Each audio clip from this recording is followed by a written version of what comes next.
Oi! No vídeo de hoje eu vou falar para vocês do livro sobre a escrita do Stephen King.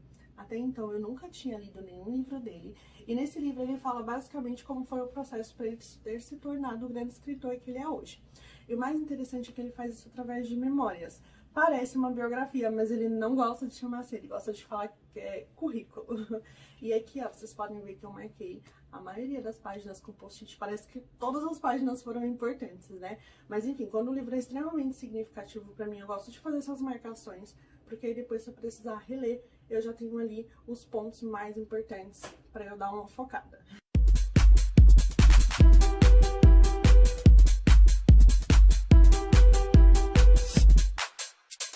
Esse livro ele tem um público-alvo muito pré-determinado, são as pessoas que têm interesse em escrever.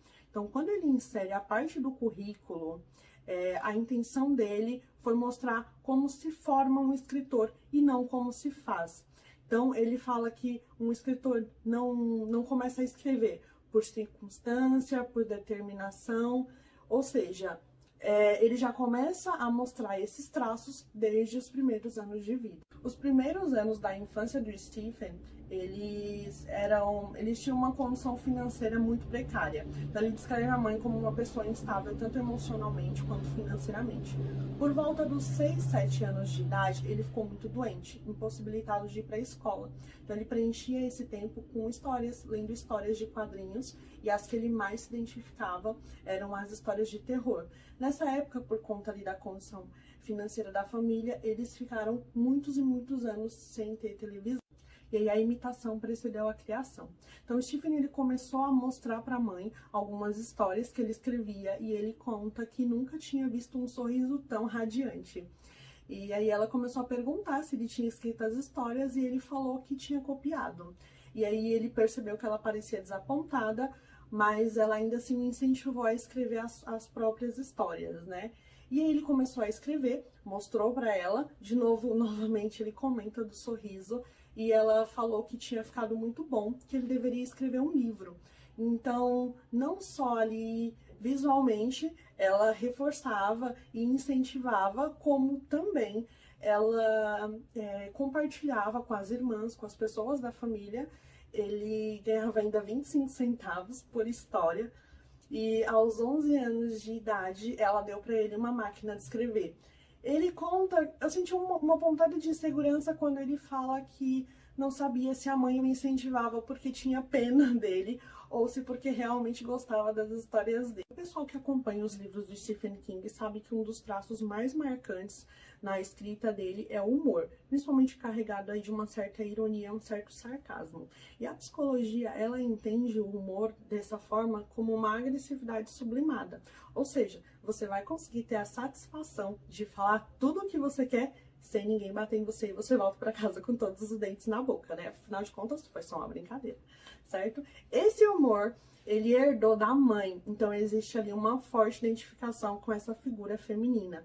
Ele descreve a mãe como uma mulher autossuficiente, bem-humorada, um pouco maluca, instável emocionalmente e financeiramente. A mãe também era uma pessoa extremamente fechada, então ele não sabe praticamente nada sobre o pai.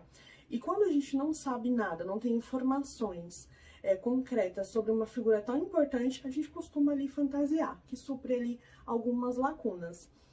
A única coisa que ele sabe um pouco da mãe é que ela tocava piano, tocou em alguns momentos, concertos, festas, mas que ela não conseguiu levar a carreira adiante. E ele começou a enviar algumas histórias para revistas cujo tema era terror e ficção científica, que é o gênero que ele mais se identifica, e ele teve uma dessas histórias publicadas em um fanzine de terror, mas a maioria das histórias dele não foram publicadas, e algumas vinham até com uma carta de recusa. E ele, para vocês perceberem, ele tinha uma personalidade otimista, porque foram tantas cartas de recusa, e ele até colava na parede em um lugar que ele conseguia ver, e ele tomou muitas dessas cartas como uma forma de aprendizado e de aprimorar a técnica dele. Ele conta que teve uma época que ele começou a vender as histórias de terror dele na escola. E aí uma professora pegou, fez ele devolver todo o dinheiro do pessoal e ainda comentou que ele até que tinha talento, porque desperdiçar com histórias tão ruins quanto aquela. Ele disse que nunca parou de escrever por causa desse comentário, mas ele se sentia envergonhado. Então foi interessante ele ter compartilhado esse momento da vida dele, porque fica aí uma questão, tanto para mim quanto para vocês aí do outro lado, de pensar que, será que a gente parou de fazer algo que a gente gostava por talvez ter ouvido esse comentário e carregar essa voz e deixá-la tão audível e tão forte dentro da nossa cabeça, a ponto de nos impedir, paralisar, ou a gente fazer algo que a gente gosta, mas pensando, será que as pessoas vão gostar? Enfim, ele conta que após isso ele passou por momentos de intensiva escrita e outros momentos de inércia. Então talvez aí um resultado dessa voz. Outra figura feminina extremamente importante na vida do Stephen é a sua esposa, a Tabby. Ele a conheceu em um workshop de letras enquanto ela estava recitando um poema. Ele conta que a partir do momento que ele ouviu aqueles versos, ele não se sentiu mais sozinho. E ele ainda percebeu que a escrita ela poderia ser inebriante e planejada. Ao mesmo tempo em que a sua mãe falava que ele provavelmente não iria conseguir ganhar dinheiro com a escrita dele, então incentivou ele a fazer uma faculdade e ele escolheu fazer a faculdade de literatura. Então foram 4 anos, nesse meio tempo ele já tinha se casado, já estava com 2 filhos e não conseguiu emprego na área.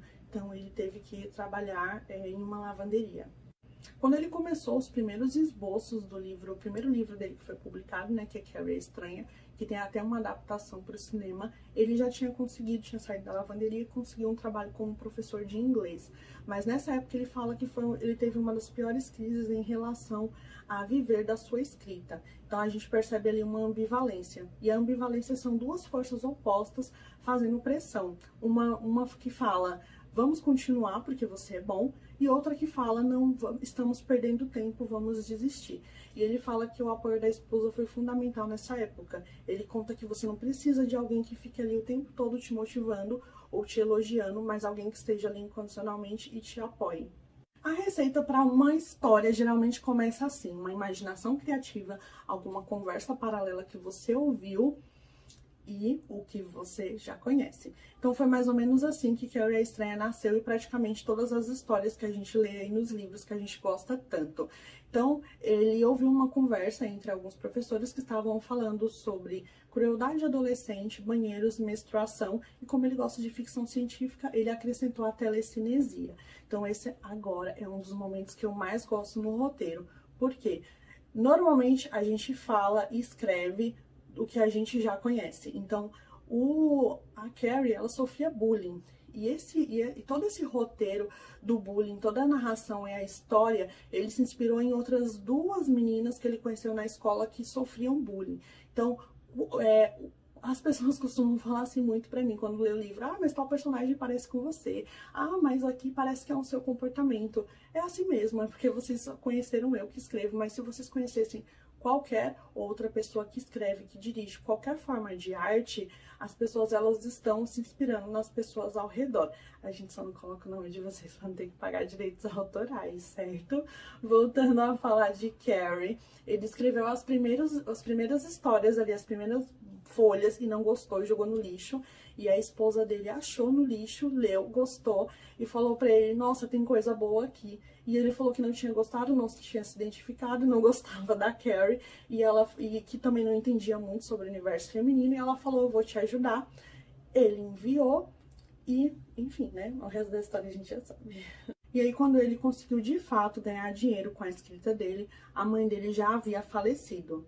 Então, eu acho que isso para ele fica hoje como um grande pesar ainda, porque a principal pessoa responsável por ele ter escolhido esse caminho profissional foi a mãe, que foi a pessoa que é a pessoa mais significativa para ele, que foi a pessoa que acolheu o gesto espontâneo dele e incentivou e deu ali a primeira máquina de escrever para ele. Então, imagino o quanto isso seja extremamente difícil de assimilar e quanta dor ainda esteja guardada ali por ela não ter conseguido presenciar esse momento em vida. Nessa mesma época, ele começou a ficar viciado em álcool e em cocaína. Ele conta que a última vez que viu a mãe viva, ele estava bêbado. e no funeral ele também estava bêbado. Ele fez, depois de algum tempo, ele conseguiu superar esse vício, ele fez reabilitação e acredito também que ele tenha feito análise, porque ele chegou em algumas conclusões que eu acho um pouco difícil alguém que não tenha feito análise chegar. Então, para vocês terem uma noção do quanto que a gente escreve não é tão diferente de nós, ele chegou, muitos dos livros que ele escreveu, um dos principais, o Misery, que é angústia, né, traduzindo para português, e o Iluminado, ele escreveu sobre o efeito dessas substâncias e ele concluiu que o Iluminado ele estava falando dele e Misery ele estava falando de angústia. Angústia basicamente é quando sentimos algo e não conseguimos dar nome para isso. Fica só ali a sensação difícil de lidar. A análise, ela faz com que a gente chegue a algumas conclusões um pouco mais profundas. Então, a bebida e a droga, ela não funcionava somente como uma fuga, mas ele sentia o peso de ter que entregar livros bons e ele comprou a ideia de que ele só conseguiria fazer isso sob o efeito dessas substâncias. Então, a gente pode voltar lá atrás e pensar na voz daquela professora que dizia que as histórias dele não eram tão boas. E ele conta que ele sentia que ele precisava de ajuda, mas ele não sabia como pedir. E aí os personagens e as histórias acabaram sendo os porta-vozes. E quando ele fala que ele não conseguia pedir ajuda, a gente pode voltar um pouco mais no tempo e pensar também na mãe dele, que é um comportamento se repetindo. A mãe, ela não falava do passado, não falava dela, não falava de questões internas, então também era uma pessoa que não sabia pedir ajuda. Eu tô finalizando a parte do currículo e antes de falar da parte da técnica da escrita, eu queria só concluir que a impressão que eu fiquei é que ele escreve até hoje para a mãe, para ver aquele sorriso de novo. Eu acho que essa é uma das principais motivações. Talvez tenha sido a primeira alegria consciente que ele tenha sentido e talvez a primeira alegria que ele tenha visto ali no rosto dela. Afinal, era uma época que eles passavam por muitas privações financeiras. E acho que depois da época na reabilitação, talvez com análise, com o passar do tempo, com amadurecimento, com a esposa ali, ele tenha conseguido lidar melhor com essa questão e talvez com esse vazio aí que ficou. Parte 2, sobre o livro, sobre a escrita do Stephen King. E essa parte, ela vai ser um pouco mais técnica, né? Na primeira, a gente já viu algumas questões pessoais dele, da inclinação, como surgiu para escrever, porque ele, de tantos gêneros literários, o que mais o atrai é o terror e a ficção científica. Então, nesse livro, quando ele começa a falar da escrita de fato, que é a proposta do livro, ele começa com uma pergunta retórica, e o que é a escrita? E ele mesmo responde que é telepatia. E o que é telepatia? É um encontro de mentes. Ele não está condicionado à passagem do tempo e nem ao ambiente. Então, por exemplo, ele escreveu esse livro em 99, foi lançado em 2001 e eu li em 2021. Então, ou seja, tivemos esse encontro de mentes aqui comigo em 2021.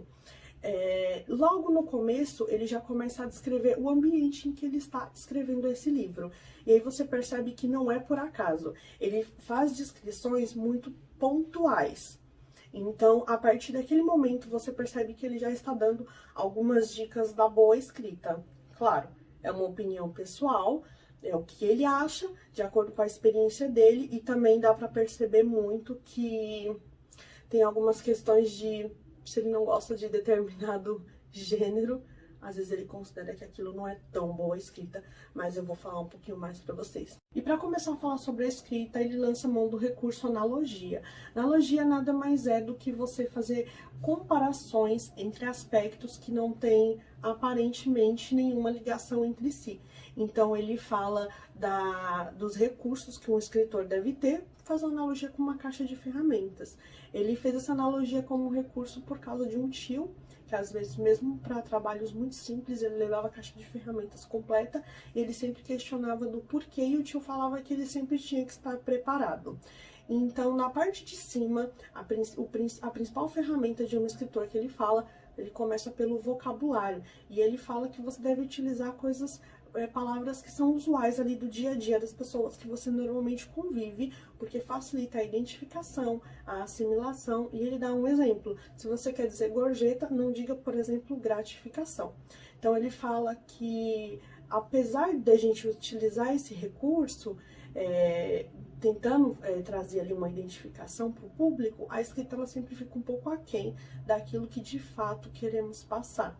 E aí ele fala que ler muito e escrever muito amplia e muito vocabulário. Uma das minhas partes favoritas é quando ele faz a relação entre escrita e personalidade. Então ele fala que a raiz da má escrita é o medo, principalmente quando alguns escritores eles começam a ficar comparando as escritas deles, ou eles veem a escrita de outras pessoas e começam a taxar, essa é ruim, essa é boa, então ele fala que isso revela muita insegurança.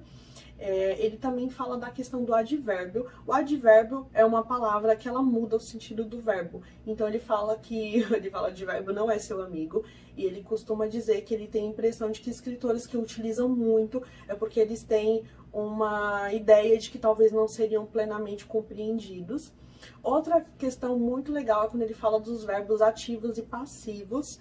Então, no verbo ativo, o sujeito está fazendo algo, no passivo, algo está sendo feito ao sujeito. Então, ele recomenda, por exemplo, que ao invés de escrever de forma passiva, a corda foi jogada ao escritor, você escreva, o escritor jogou a corda. Ele fala que escritores que escrevem muito de forma passiva revelam ali uma certa inclinação para timidez, insegurança, seriam um pouco mais acanhados. Então, eu acho sensacional quando você consegue fazer essa relação é extremamente possível, que a forma como o escritor escreve diz muito sobre ele. Então, nós não oferecemos nada que não tenhamos. Então, é um reflexo. Então, eu acho legal. Em alguns momentos, eu percebi que o Stephen King, ele se contradiz muito.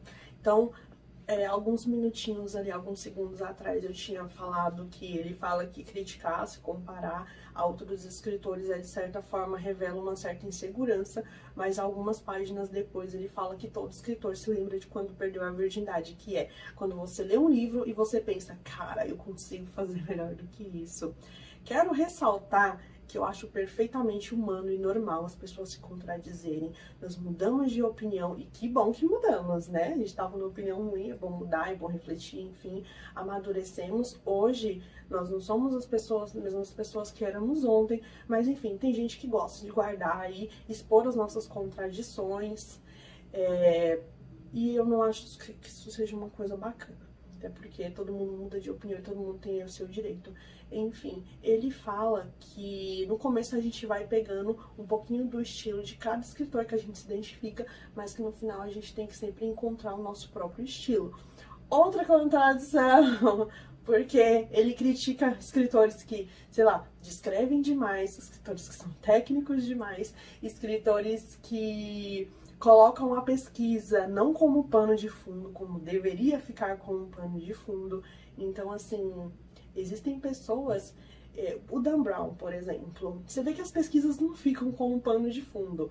Existem escritores que são extremamente detalhistas. Eu lembro, por exemplo, do Primo Basílio, né? E tudo bem, cada um tem seu estilo. Então, ao mesmo tempo que ele fala que você tem que encontrar o seu estilo, ele critica alguns tipos de escritas que ele não gosta, e tudo bem também.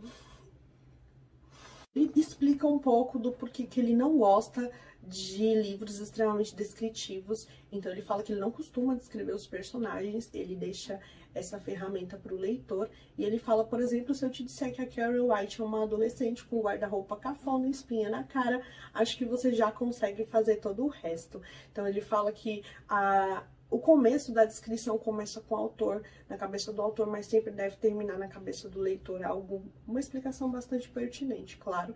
Ele fala também, por exemplo, que você pode, um outro recurso é você dar a descrição do personagem ali no diálogo, então você não fala, você mostra, e que o diálogo ele também revela muito da personalidade do autor. Ele costuma dizer que autores extremamente tímidos, introvertidos, que tem ali até uma certa, vamos dizer, talvez fobia social, ou interagem muito pouco, costuma ter diálogos mais pobres. Olha, ele coloca a pergunta sobre o que escrever. E ele fala, escreva sobre qualquer coisa, desde que você diga a verdade. Ele fala que as histórias dele partem de histórias simples, coisas que acontecem no dia a dia. Ele não utiliza técnicas de trama e de enredo, não utiliza muito, porque ele fala que a vida real não tem trama e não tem enredo, Posso depois em outro vídeo comentar pra vocês o que é, agora que não dá, vai ficar muito grande esse vídeo. E ele fala que esses dois recursos técnicos, eles são utilizados para dar ritmo para a história, porque alguns escritores compram a ideia errada de que um livro ele só vai vender se ele tiver um ritmo muito vertiginoso, e ele compara esse ritmo com fast food. Então ele fala: fale o que você já conhece, fale de como é o seu ambiente, porque as pessoas tendem a se identificar mais com o que lhes é familiar. Fala para substituir o enredo aí por acontecimentos bem montados. Ele fala que ele se apoia muito mais na forma como a história é contada, na intuição, no que ele já conhece, enfim. Quando ele era adolescente, que ele escrevia os textos para mandar para as revistas, e a maioria não eram aceitos, alguns vinham até com uma carta de recusa, e uma dessas cartas que ele utiliza até hoje é quando falava da questão do ritmo, né? Que falava da versão que era a segunda versão é igual à primeira menos 10%, para dar uma economizada ali, que é o que eu tenho que aprender a fazer nesses vídeos.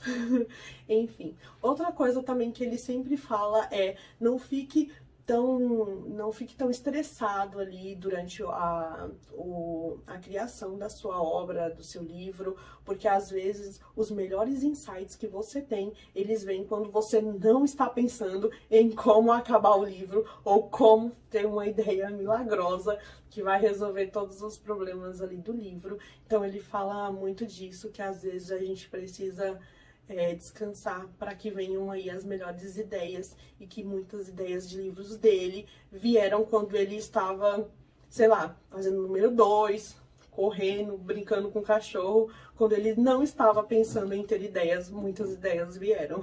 A receita que ele fala que funciona para ele é quando ele termina um livro e depois ele tira algumas semanas de folga, ele tira mais ou menos 6 semanas, depois ele volta, né? Ele fala que ele já é outra pessoa e ele consegue perceber buracos e erros. E tem uma frase que ele usa que eu acho muito icônica, que ele fala: mate os seus queridinhos.